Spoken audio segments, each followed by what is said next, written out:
Hi guys, welcome to this section. In this section, we will learn to install software in the Linux. When installing ROS2, we use the installation tool to quickly complete the process. However, not all software comes with such an installation tool, so it's important to master other installation methods. Here, we'll try installing VS Code, an editor we'll use in subsequent development by downloading its installation package. First, open the Firefox browser from the top left corner of the Linux desktop and visit the official VS Code website at this one.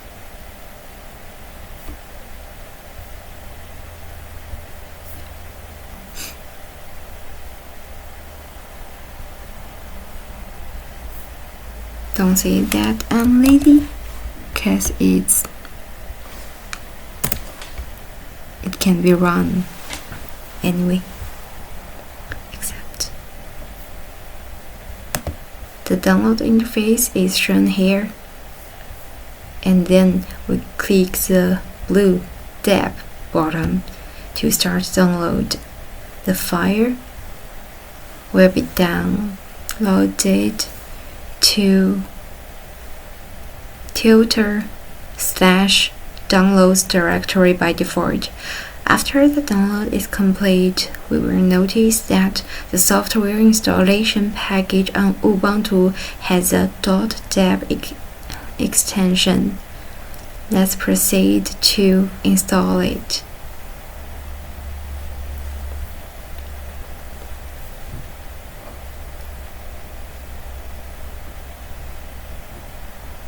Just wait a moment.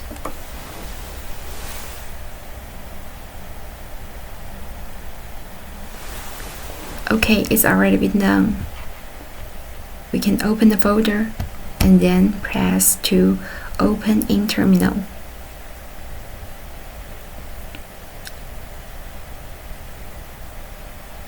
We can change our directory to the target, but we've already been here, so we just skip this step and we just use the command sudo dpkg -i // and then it's the name of the deb, the package we need to install. We need to. Something went wrong.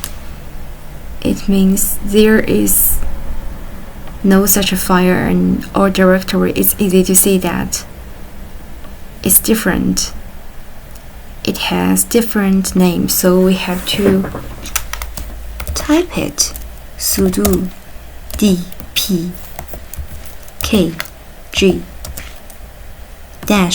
-i // and then we can rename it. Ctrl A, and I will copy it, paste .deb, and then press enter. Okay, install start.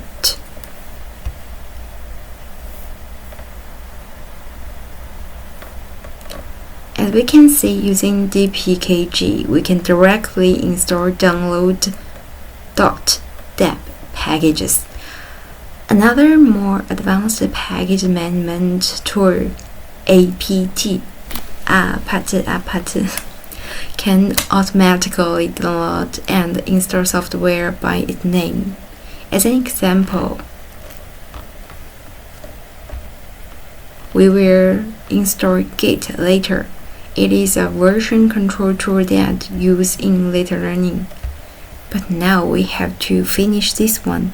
We click yes, press enter in our keyboard. Okay, let's check. Show applications is here. Double click it.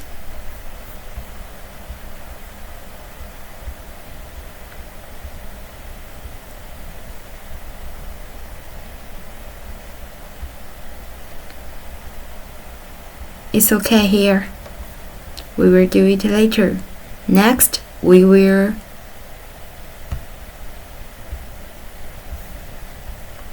install Gate, a version control tool that we'll use in later learning. Enter the gate command in terminal as shown in listing 1-19.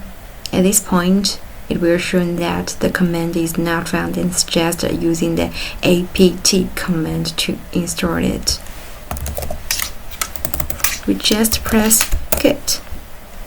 It showed is not found, but we can install it with sudo apt install Git. Do you know my password? If you've seen my video before, you will know it.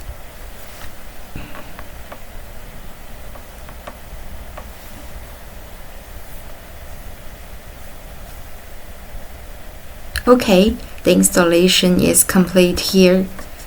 Enter the git command again to test it. Git. Wow, a long list. In addition to use dpkg and apt, you can also run the scripts for installation. Let's learn about script installation by installing VirtualBox guest additions. However, this step has been introduced before in our third video. We did it because I want to use this share clipboard and drag and drop before, so let's review it. We just choose insert guest addition CD imagine here, and then open in terminal here. The guest additions include features such as shared clipboard, shared folders, and automatic screen resolution adjustment. Next, double-click the File Manager icon in the virtual machine as shown in here to open the File Manager. Next, click the folder starting with VBox GAS in the bottom left corner of the File Manager. Then, right-click on the blank area within a folder, select Open terminal. In Linux, terminal scripts usually end with .sh. Next, in the open terminal, enter the command in listing 1-22 to execute automatically installation script like this one. I will press it by myself. / this name au auto sh then press enter. But it means no such a file or directory. Oh my god, what happened?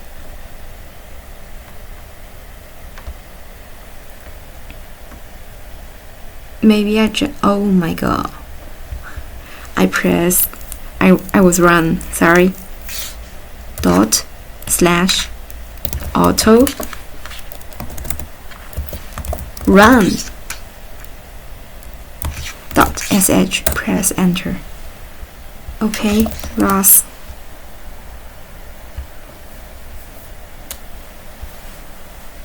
After following the prompts to complete the installation. Simply close the window. If you need to install some commonly used software in Linux, you can often do with a single apt command. Sometimes this can feel even more convenient than installing software in Windows.